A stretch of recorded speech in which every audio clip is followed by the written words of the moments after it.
Des producteurs, des restaurateurs, des recettes, du fromage, de l'agneau, des fruits, des légumes, de la bière, du miel, de la crème de châtaigne, de la tisane, du bœuf, de la lavande, de la confiture, des yaourts, des fleurs, des biscuits. Tout le monde à table, on va pas se laisser bouffer. Tout le monde à table, un peu d'amour à mijoter. Cuisiner, c'est résister. Je suis en compagnie de Muriel Depuon. Bonjour. Bonjour. Alors vous êtes éleveuse Oui. et vous êtes en co-gérance avec Stéphane Garavagno. Oui. Votre exploitation, c'est un GAEC qui s'appelle Les âmes heureuses. Les âmes heureuses. Voilà. Alors notre élevage, parce qu'on n'aime pas le mot exploitation, donc on se définit pas du tout comme ça. Nous, on dit un élevage parce que on trouve que on travaille ensemble avec nos animaux. C'est-à-dire que eux, c'est sûr qu'ils vivent. Pour nous, on utilise leur laine, la viande des agneaux, mais en échange, on fait tout notre possible aussi pour qu'ils aient une chouette vie. Comment êtes-vous devenue éleveuse ? En fait, au départ, j'étais bergère salariée, c'est-à-dire que j'ai pas de troupeau à moi et je suis embauchée et salariée pour garder les brebis qui appartiennent à un éleveur ou à des éleveurs qui se regroupent ensemble. Moi, j'ai commencé ce métier tout à fait par hasard parce que je suis belge. Et donc, j'imaginais pas, en étant plus jeune, que je ferais ce métier-là. Et c'est juste que j'étais me promener dans les montagnes, j'ai rencontré un berger, je suis tombée amoureuse de lui et il m'a appris son métier. Et je suis devenue bergère salariée avec lui. On est restés ensemble 6 ans. Et quand on s'est séparés, j'ai continué à faire ce métier. Ensuite, j'ai rencontré mon compagnon actuel, Stéphane, qui est devenu berger avec moi. Voilà, il n'était pas berger, mais il était déjà montagnard. Il adorait tout ce monde-là. Et donc, il avait envie de trouver un travail en montagne.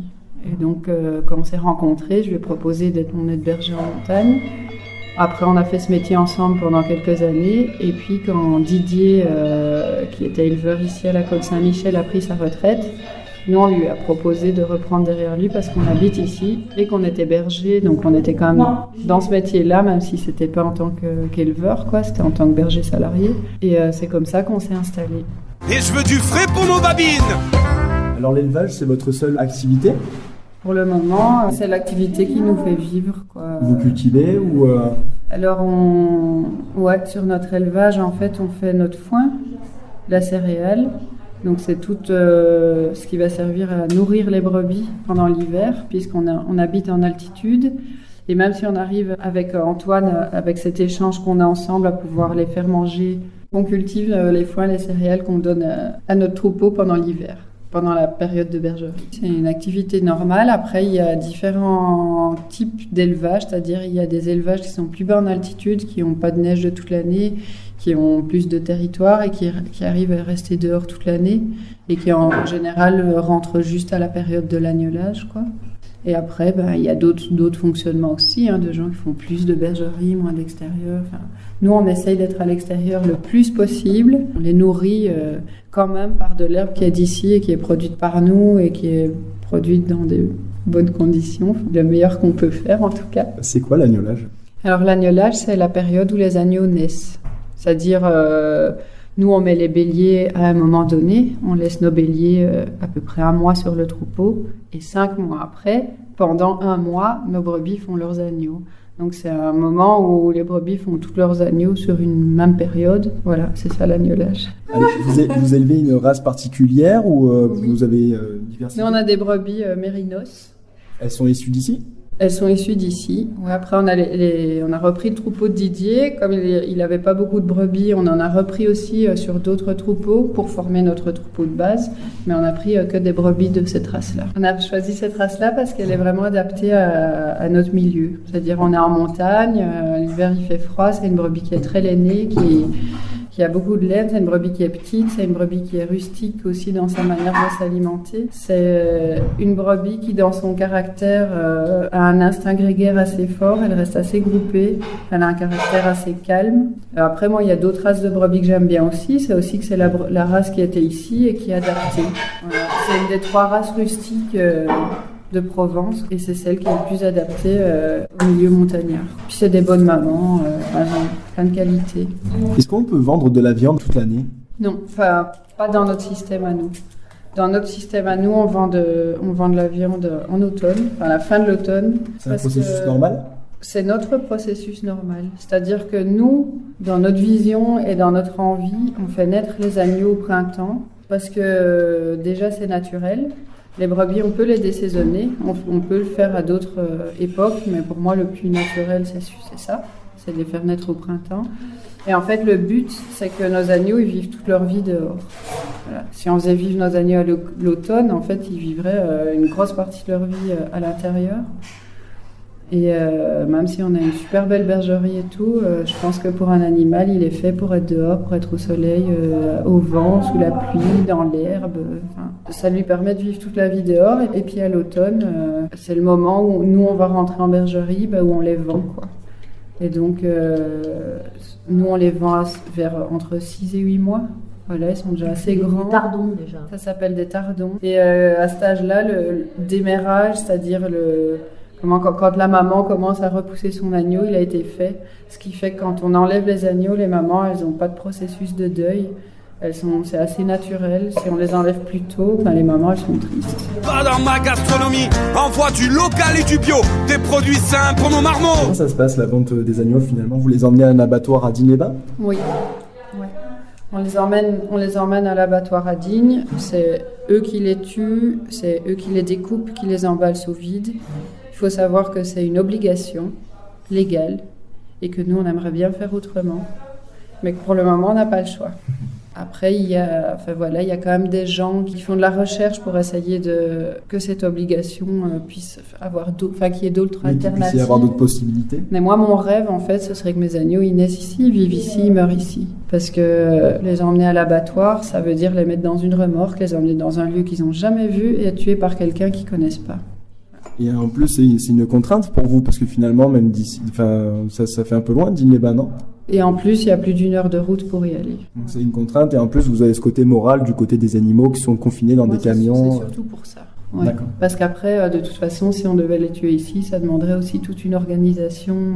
À Digne, si on les emmène, c'est quand même eux qui le font. Si c'était fait ici, il faudrait que ce soit nous qu'on embauche quelqu'un. Donc de toute façon, c'est quelque chose à faire. Je ne sais pas si j'appellerais ça une contrainte, mais pour moi, ça ferait partie de notre travail. Et pour le moment, on n'a pas le droit. Donc j'en profite de cette interview pour faire passer le message que il pourrait très bien y avoir une filière alternative, né à la ferme, mort à la ferme.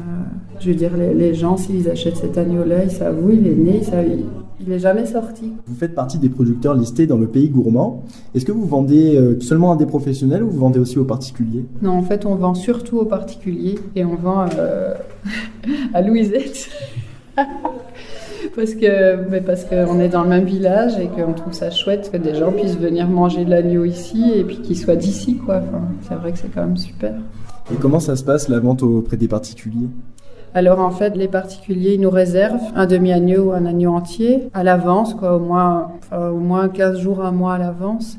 Et après, nous, une fois qu'on a suffisamment de commandes, on fait notre réservation à l'abattoir. Et ensuite, le jour de livraison, on va chercher nos agneaux à l'abattoir et on les livre sur des points collectifs. C'est-à-dire qu'on ne livre pas aux personnes une par une. On se met sur un parking ou sur quelque chose comme ça, quoi. Et les gens viennent à telle heure, on donne rendez-vous aux gens, ils viennent chercher leurs agneaux. Alors comment on fait pour réserver? On nous appelle. Alors comment est conditionnée la viande? Alors, donc les agneaux, ils sont vendus par demi ou par entier. Et donc il est découpé. Il y a, par exemple, dans une caissette d'un demi-agneau, il y a un gigot, une épaule, des pièces à ragoût, des côtelettes. Il peut y avoir aussi le foie. Donc quand c'est un demi-agneau, je sais plus s'ils mettent un demi-foie dans chaque, ou il y a beaucoup de gens qui ne prennent pas les abats, donc ça peut se partager. Et tout est emballé sous vide. Voilà, donc c'est assez facile parce que les personnes qui ont acheté de l'agneau, ils peuvent aller chez eux et mettre directement les sachets au congèle. Un demi-agneau, c'est entre 6 et 8 kilos de viande. Et un entier, c'est le double. Pour nos cultures, on est en bio, mais pour notre élevage aussi. Ça veut dire que nos animaux ne mangent que de la nourriture bio, ou nos cultures à nous, ou de l'herbe de dehors. On achète du sel aussi pour leur donner du sel, mais c'est du sel en bio. Tout ce qu'on achète, toutes nos semences, tout doit être en bio. Et aussi au niveau des soins, nous on soigne uniquement avec de l'homéopathie, des plantes médicinales et des huiles essentielles. Le prix au kilo de votre agneau, Alors là, cette année, c'était 13 € le kilo.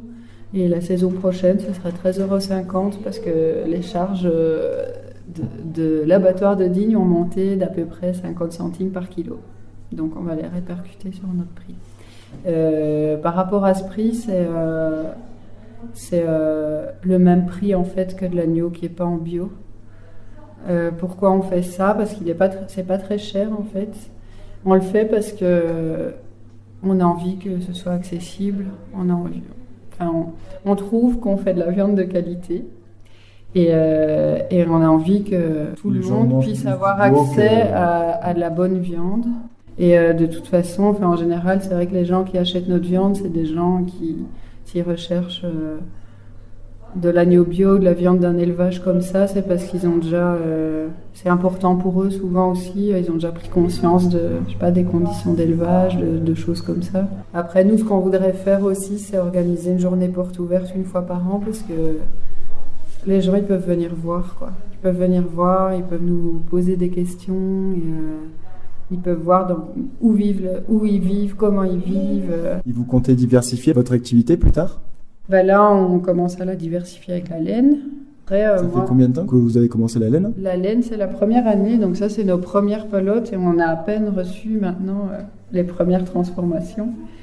Donc, il faut qu'on commence à faire tourner ça. Et après, moi, je suis assez passionnée des plantes, donc pourquoi pas un jour faire un atelier de plantes médicinales. Comment on fait pour acheter votre laine? Pour le moment, soit directement chez moi en m'appelant, soit en passant par l'association La Sarriette, qui est une association d'éleveurs qu'on a créée ensemble pour faire cette transformation de laine cette année. Et on va continuer aussi par ce biais-là. Pour le moment, on n'a pas encore de site internet, on n'a pas encore démarché dans des points de vente et tout. On vient vraiment de recevoir les tout premiers produits. Donc alors ça fait quoi?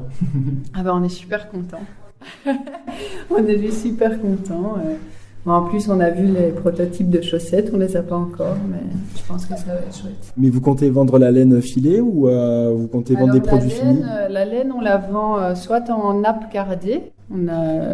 Cette année, on a fait faire un petit peu de nappe cardée des brebis noires. C'est quoi la nappe cardée? La nappe cardée, c'est en fait la laine des brebis qui a été lavée et puis qui a passé dans des gros peignes et qui font qu'en fait, toutes les fibres sont dans le même sens et c'est la base, la matière première avec quoi les fileuses font le fil ou avec quoi les feutrières font leur feutre, voilà.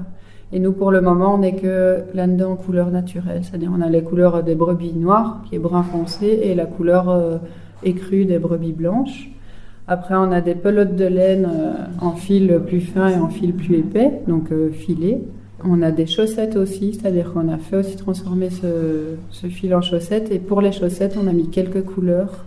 Donc on a des chaussettes à rayures. Et avec l'association La Sarriette, on va faire, je pense, un petit site internet. On va faire des marchés, voilà. Et on en aura aussi, chez nous, à vendre s'il y a des gens qui sont intéressés. Voilà, et après, nous, on aura aussi des pelotes de laine qui auront été filées en Italie et qui seront donc sur une base peignée. Donc ça, c'est la nappe cardée. Et la nappe peignée, c'est vraiment un truc super fin, très, très doux. Et c'est une autre technique, quoi.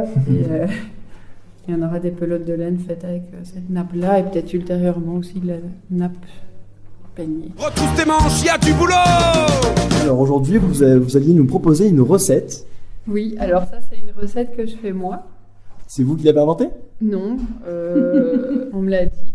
Donc en fait, je fais ça avec un gigot ou une épaule. Je prends un petit bol, je mets de l'huile d'olive dans le petit bol, bien quoi. Et dans l'huile d'olive, je mélange plein d'épices. Alors ça, c'est en fonction de ce que j'ai dans le moment.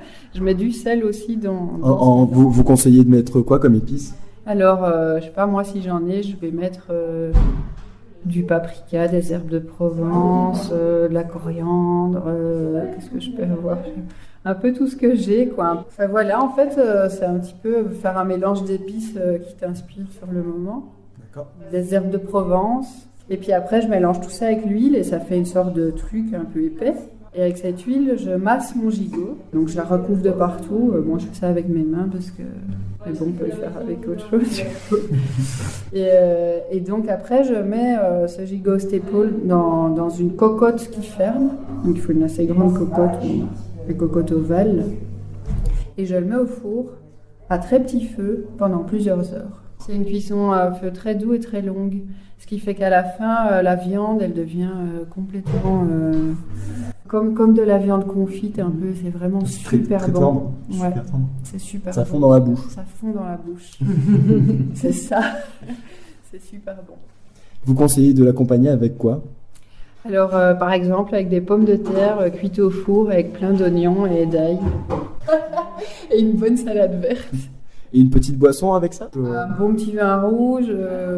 En tout cas, merci pour votre recette. Vous lui avez donné un nom? Et je crois que ça s'appelle le gigot de X heures. Ça veut dire, genre, s'il est resté 5 heures au four, on dit un gigot de 5 heures. D'accord, ok. Et s'il est resté 9 heures au four, on dit un gigot de 9 heures. D'accord. Voilà. Je vous remercie et je vous dis